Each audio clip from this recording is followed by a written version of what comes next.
My name is Henry David Thoreau, writer, philosopher, abolitionist. I stand before you today to tell of the unjust practices of slavery. As the wise Pearl S. Buck once said, "Men would rather be starving and free than fed in bondage." I was born on July 12, 1817, in Concord, Massachusetts. I attended Harvard University and soon became passionate about reading and writing. A true admirer of Ralph Waldo Emerson's work, we shared many ideas about being independent from large organizations. He soon became a close friend and mentor. He allowed me to build a small cabin on his land next to a pond with the name of Walden. It was sort of a rebellion from controlling taxes and rules of the government. While I stayed there, I grew a strong bond with nature, writing books and poems. Perhaps one of my most famous texts, Walden, was written there about the simple life and tranquility in nature, also containing ideas about the nature of man and my philosophical reasoning on how life should be lived. I decided that everyone deserves to feel the freedom that I do in nature, and soon these beliefs led to my crusade to end slavery. I began giving speeches with hopes to make a difference. Throughout this time, the U.S. was waging war against Mexico for territory. This territory was going to be used for the expansion of slavery.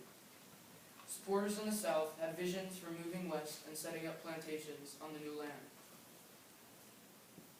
Using my background in speaking and writing, plus the controversy over the war, I gave multiple speeches with aspirations to turn the public away from the idea of expanding slavery.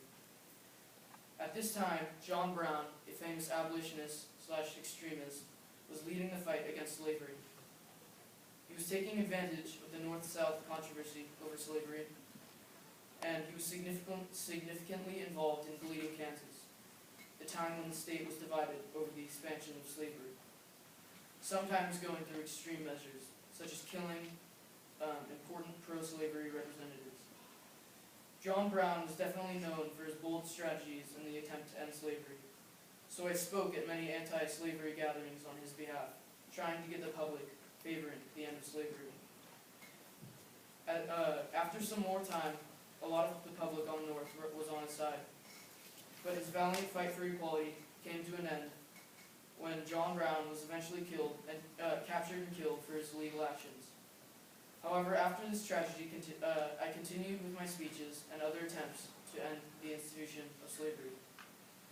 I eventually died in the year of 1862 of tuberculosis, but my legacy lived on. Soon after my death, a half-finished journal was discovered about my thoughts and beliefs. This particular text was important because it told in depth about all my ideas on equality. My forward-thinking ideas were also recognized by Louisa May Alcott and Ralph